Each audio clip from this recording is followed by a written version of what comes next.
problems on radioactivity.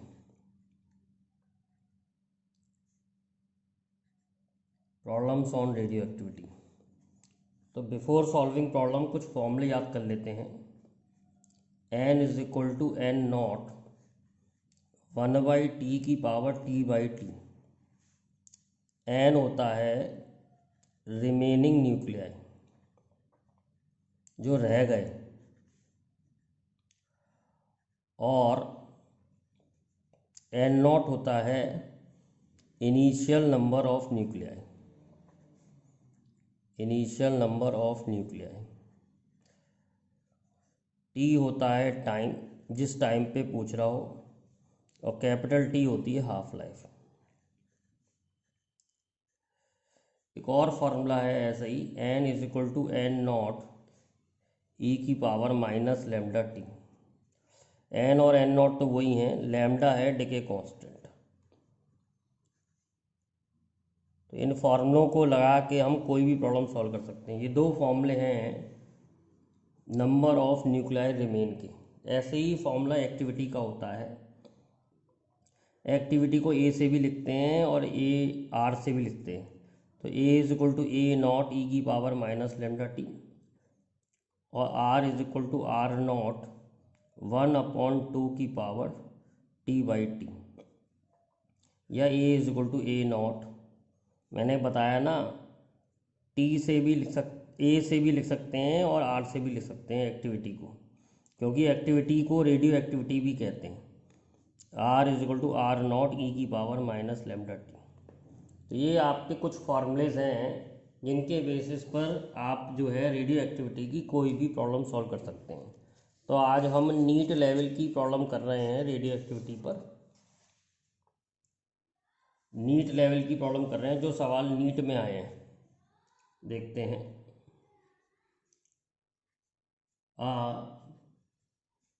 Radioactive material has activity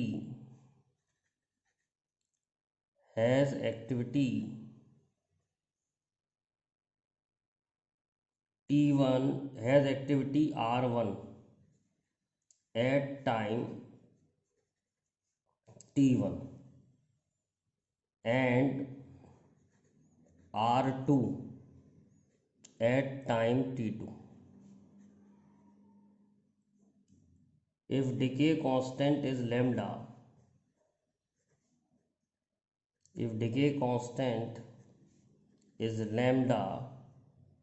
find relation between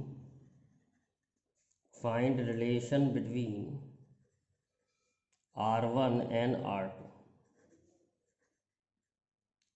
तो ये हमें option देख के सोचना पड़ता है कि फॉर्मूले में एक्सपोनेंट दिया हुआ है आंसर में या नहीं दिया हुआ। अगर एक्सपोनेंट दिया हुआ है आंसर में तो हम एक्सपोनेंट वाला फॉर्मूला लाएंगे। R1 is equal to R not e की power minus lambda T. R2 is equal to R not e की पावर माइनस लैम्डा T2। दोनों इक्वेशन को डिवाइड कर दो, R1/R2 ई की पावर आ जाएगा माइनस लैम्डा T1, और इधर आ जाएगा ई की power minus lambda T2। Power ऊपर जाने पे माइनस हो जाती है, ई की power minus lambda T1 plus lambda T2, which could also भी रिटन एज ई की पावर माइनस लैम्डा कॉमन ले लो, T1 माइनस T2। तो R1/R2 की वैल्यू ये आ गई। तो R1 की वैल्यू आ गई R2 ई की power minus lambda T1 minus T2। It is the required answer. तो इतना सिंपल होता है रेडियो एक्टिविटी की प्रॉब्लम सॉल्व करना। बस आपको क्वेश्चन समझना पड़ेगा कि क्वेश्चन क्या है, उसके हिसाब से आप न्यूमेरिकल सॉल्व कर सकते हैं। और न्यूमेरिकल देखते हैं, एक और न्यूमेरिकल देखते हैं। Two radioactive material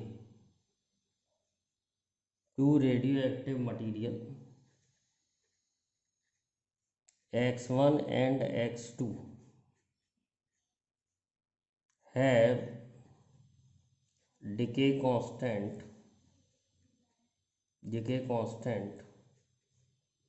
5 lambda and lambda respectively. If initially they have same number of nuclei,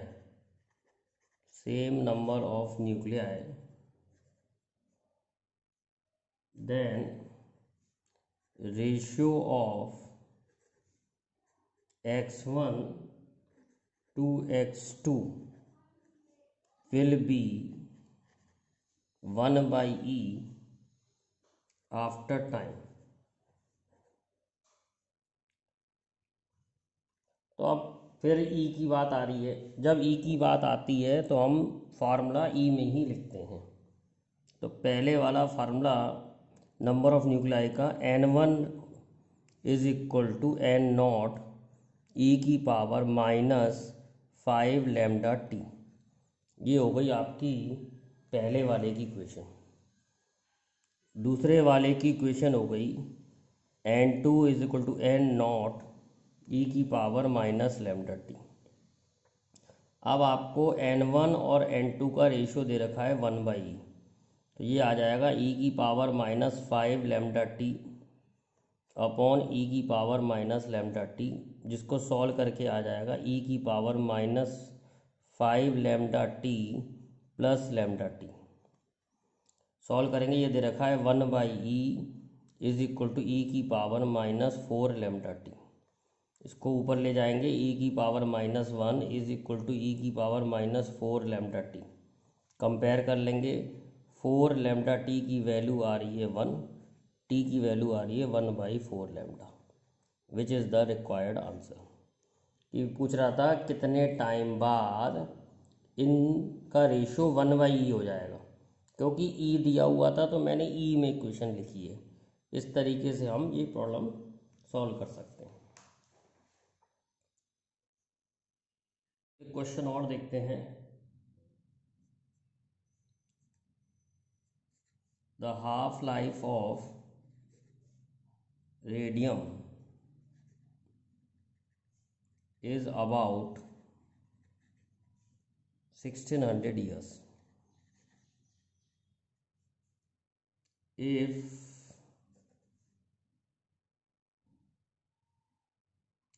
100 gram is existing now,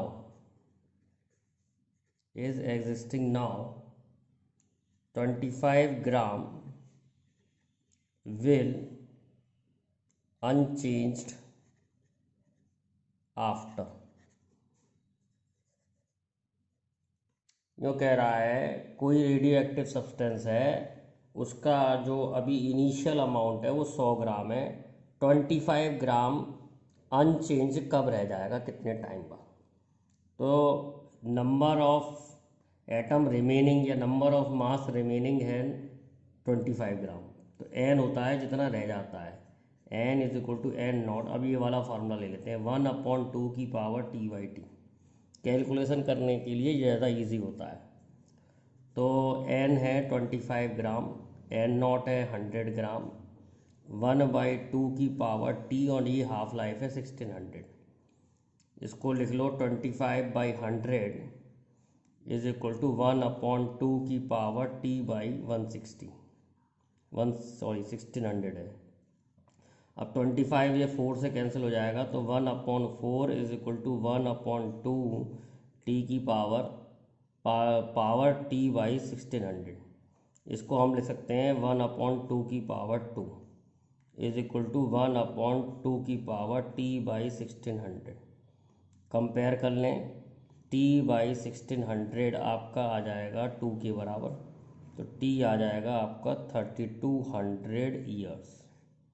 this is the required answer. बहुत सिंपल होती हैं प्रॉब्लम, अगर आप ढंग से मैथ्स जानते हैं और फार्मूला लगाना जानते हैं तो इनके आंसर निकालना बहुत सिंपल होता है।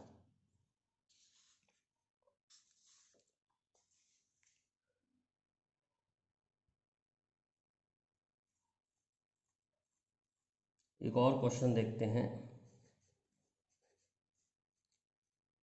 A radioactive material A has decay constant 8 lambda and B has decay constant lambda. Initially they have same number of nuclei. After what time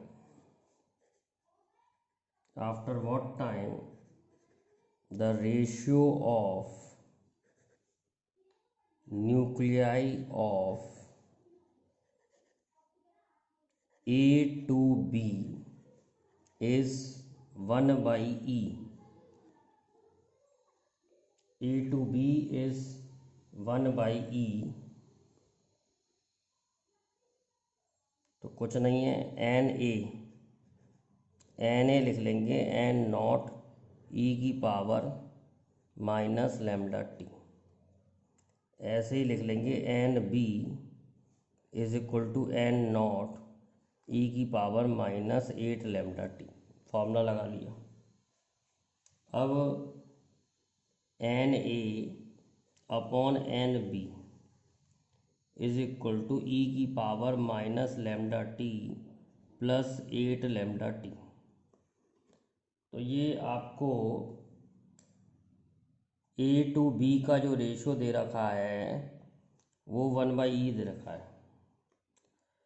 actually में ए टू बी का नहीं, बी टू ए का 1 by ई दे रखा है।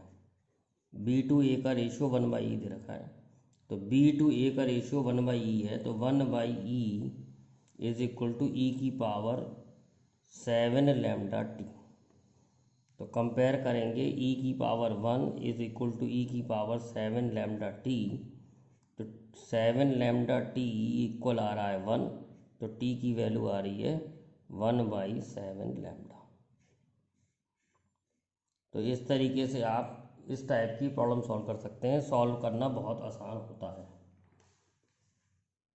अब एक नए तरह का क्वेश्चन देखते हैं जो कि नीट में आया हुआ है, आपको अदर एग्जाम्स में भी हेल्प मिलेगी। Radio active isotope X with half life 1.4 into 10 की power 9 year decays to Y which is stable.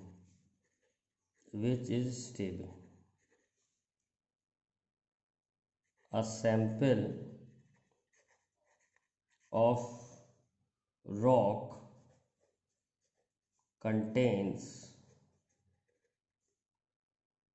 X and Y in ratio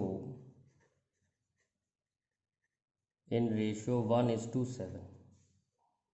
Find age of rock. बहुत सिंपल है, एक्स और वाई का ratio 1:7 दे रखा है। तो इसका मतलब एक्स वाई में डिके हुआ है, एक्स से 7 बन गए हैं वाई। तो एक्चुअली में एक्स था कितना पहले, तो इन दोनों को ऐड कर दो। तो एक्स पहले 8 था और अब 1 रह गया है, तो 1/8 रिमेनिंग है। ये है इसका सलूशन। अगर ये बात समझ में आ जाती है तो क्वेश्चन एक लाइन का है, x 1 था मतलब एक्स और वाई का रेशियो 1:7 है और एक्स वाई में डिके हो रहा था। तो एक्चुअली में एक्स 8 था, इन दोनों को ऐड कर दो, एक्स 8 था और 1 रह गया, अब तो 1/8 हो गया। तो हम लिखेंगे पहले अगर एन नॉट था तो एन नॉट बाई 8 रह गया, एन नॉट 1/2 की power T upon half life 1.4 into 10⁹ N not cancel हो गया, एन नॉट कैंसिल हो गया, तो 1/2 की पावर 3 इज इक्वल टू 1/2 की power T upon 1.4 into 10⁹ compare करें, 2/1.4 इंटू 10⁹ इज इक्वल टू 3, तो टी की वैल्यू आ जाएगी 4.2 into 10⁹ years, which is the required answer.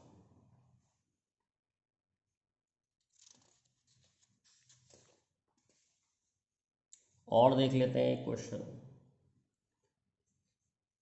a mixture contain two radioactive material,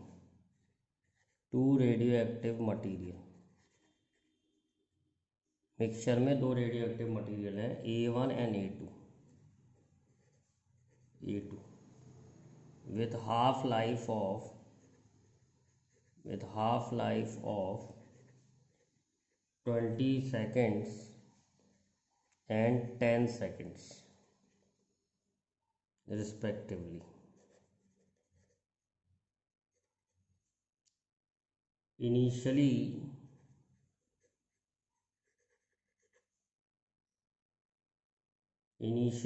A1 is 80 gram and A2 is 160 gram. The time after which amount will become equal.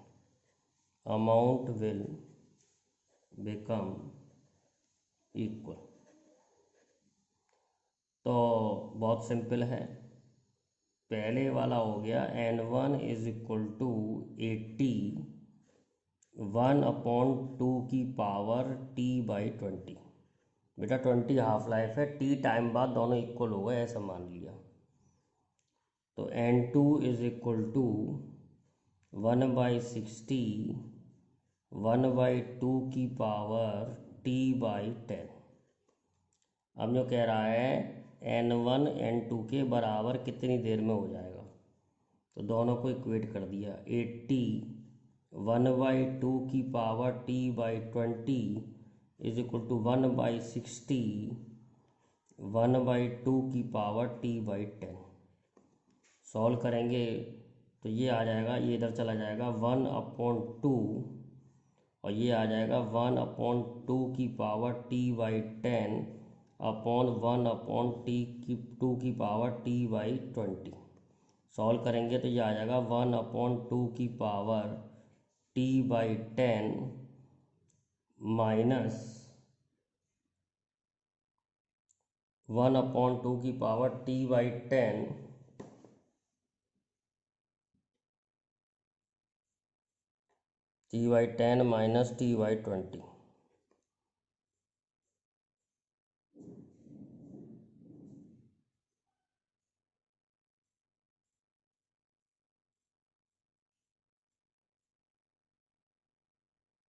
तो बेटा आगे कैसे solve करेंगे हम,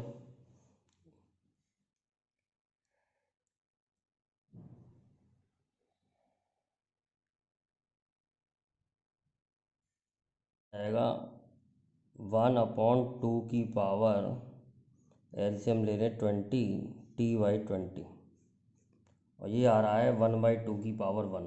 power equate कर ले, 1 is equal to T/20, तो T की वैल्यू आ गई 20। तो इस तरीके से आप इसे सॉल्व कर सकते हैं, बहुत सिंपल क्वेश्चन है। एक और क्वेश्चन देखते हैं इसके बाद। the half life of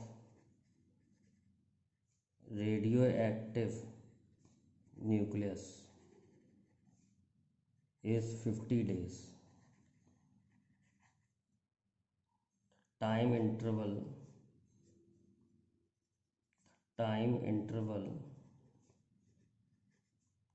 T2 minus T1 between the time T2 when 2/3 of its is decayed to 2/3 of its decayed and T1 when 1/3 of it is decayed। तो फार्मूला तो बेटा वही है, n बराबर n नॉट 1/2 की power t by T. अब T2 वो time है जब 2/3 डिके हो गया, तो बेटा 2/3 डिके हो गया तो रह कितना गया 1/3, तो 1/3 रह गया, वो टाइम है T2। और 1/3 डिके हो गया तो रह कितना गया 2/3, तो वो टाइम है T1। 2/3 रहने का टाइम है T1, तो 1/2 की पावर T1/T। दोनों को डिवाइड कर दें तो 1/2 is equal to 1/2 T2 minus T1/T। तो ये आ जाएगा 1/2 की पावर 1। तो सॉल्व करेंगे तो T2 माइनस T1 आ जाएगा T के बराबर, और T2 माइनस T1 आ जाएगा, T हमें दे रखा है 50 डेज। तो ये आंसर हो गया।